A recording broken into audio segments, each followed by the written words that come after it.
Hello students, today I will discuss with you a topic on optical fibers.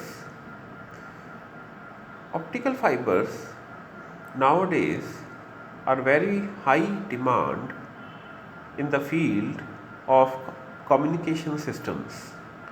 It is because using optical fibers we can transmit a very large amount of data with negligible losses and in very short span of time. Today in this lecture I will discuss with you the principle of optical fibers and also will explain the various terms used to define optical fibers. So optical fiber is a optical device in which light propagates using the phenomena of total internal reflection.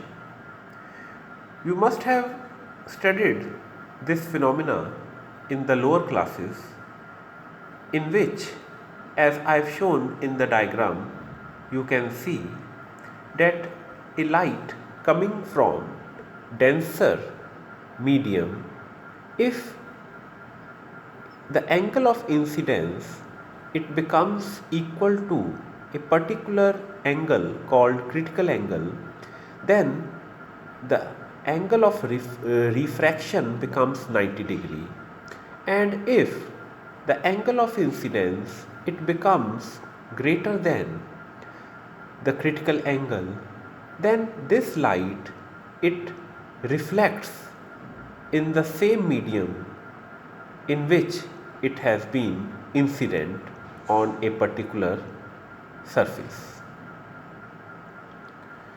So total internal reflection is the main or it is the basic phenomena required for optical fibers for light propagation. The basic structure or the construction of optical fiber consists of two main regions. One is called core and the other one is cladding. As you can see in this diagram, the central region it is called core. Mainly it is made up of glass and usual diameter ranges from 5 to 50 micrometer. This core it is surrounded by another glass coating called cladding. Here cladding has refractive index N2 such that the refractive index of core it is more than the refractive index of cladding, and its approximate diameter is 125 micrometer.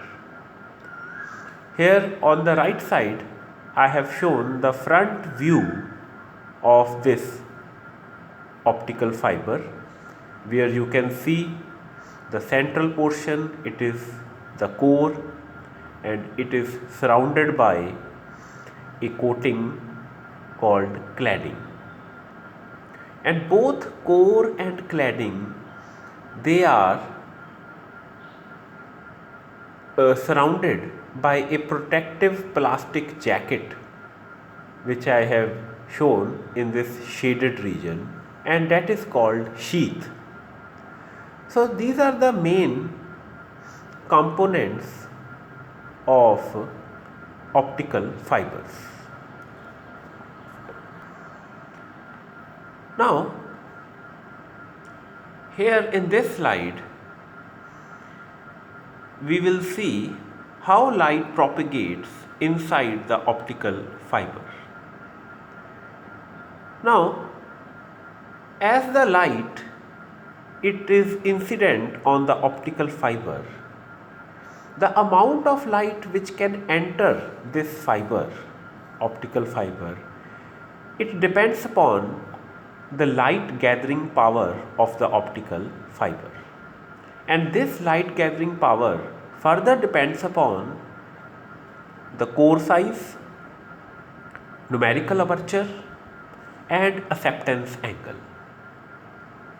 Core size we have seen in the structure of optical fiber, it is the diameter of the central portion, that is the core. Numerical aperture and acceptance angle, both these terms we will discuss in the coming slides. You can see here how light propagates through this optical fiber. This is cladding having refractive index N2, and this is the central portion, that is the core.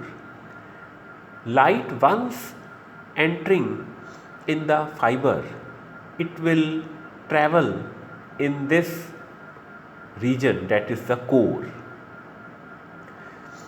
One thing you must always remember, that the refractive index of core, it should be greater than the refractive index of the cladding. That is, core is denser medium and cladding is a rarer medium. And also N0, it is the refractive index of the air. It means that the medium from which incident ray is entering into the optical fiber, that medium we have taken air, and its refractive index is N0.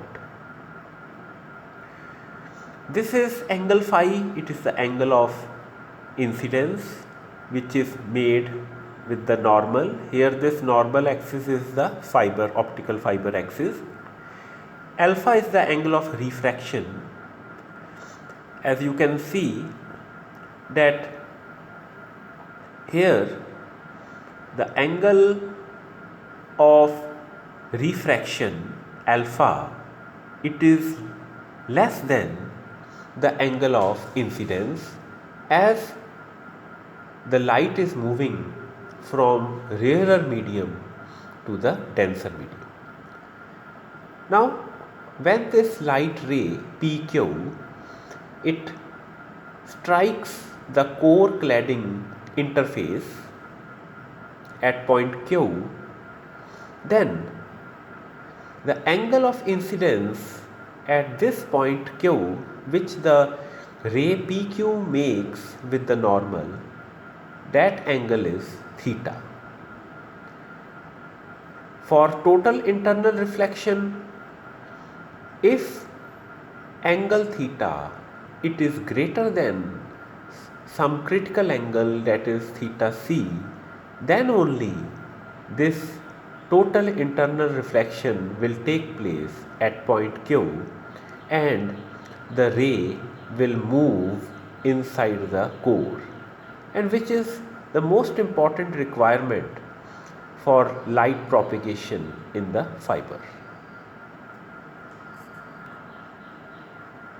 Now, as I have shown in the diagram, that if we take this triangle PQR, then all the three angles, angle theta, alpha and 90 degree, the three angles of a triangle, it is equal to 180 degree. And from here we can find angle theta, it is 90 degree minus alpha. Now I will show you again that diagram so that you can understand it. Now here in this diagram you can see that this is the triangle PQR, where angle PRQ is 90 degree, such that angle alpha plus theta plus 90 degree, it becomes, their sum is equal to 180 degree. Now from here you can see that if I increase the angle of incidence phi, then alpha will also increase. But with the relation that theta is equal to 90 minus alpha, when alpha increases, the theta, it will decrease. But as we know that for total internal reflection, theta must be greater than the critical angle theta c. So it puts a limit to the maximum value of angle of incidence which a light ray could travel through this optical fiber. It means that if the angle of incidence is greater than some particular maximum limit, then at that angle, this angle theta will become greater than, less than the critical angle. Therefore, total internal reflection won't be there, and which is the main requirement.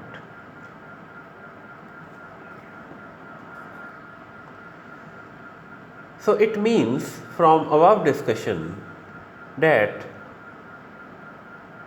for total internal reflection, the maximum value of the angle of incidence at which light could enter the optical fiber and propagate through it, that maximum angle of incidence is called acceptance angle.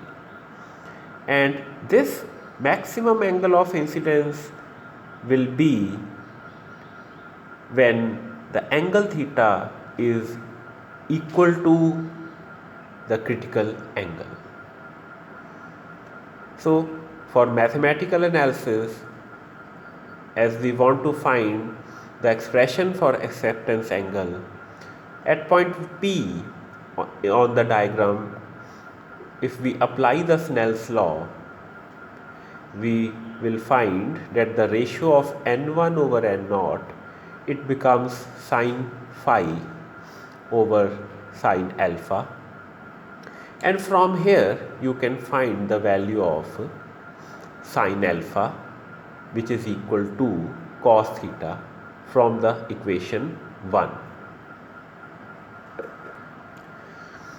So by doing this simple calculations, we can find the value of sine phi maximum. You can do these calculations. I think there won't be any problem. If there is, then you may ask. Now if we take air as the medium from which light is entering the fiber, then n0 will become 1, and the expression for phi maximum will be sine inverse n1 square minus n2 square root. So this is the expression for acceptance angle.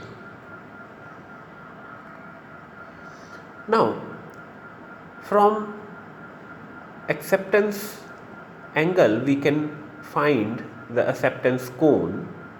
It is that area in which if light enters the optical fiber, then that light will propagate through that fiber, as the vertex angle of this cone made, it is equal to twice the acceptance angle. Another quantity which we will define, it is the numerical aperture. It is defined as the sine of acceptance angle. So numerical aperture, it is equal to n1 square minus n2 square root. So numerical apertures give you the measure of how much amount of light is accepted by the fiber. Another quantity which is required to define the optical fiber, that is relative refractive index difference. That is also simple. We can write n1 square minus n2 square like this, and we will divide by 2n1 and also it multiply with the same term. The difference between n1 and n2 is very small, therefore we can take their mean equal to n1. The quantity n1 minus n2 over n1 is the relative refractive index difference. So its relation with the numerical aperture can be found. Also, another quantity is the V number, that is normalized frequency. It is given by this formula 2 pi a over lambda n1 square minus n2 square whole square root. Here small a, it is the radius of the core of the fiber, and lambda, it is the wavelength of light coming from the free space. So here these are the relations which you find it will be useful to solve the numericals. So I hope you have understood today's lecture. Thank you.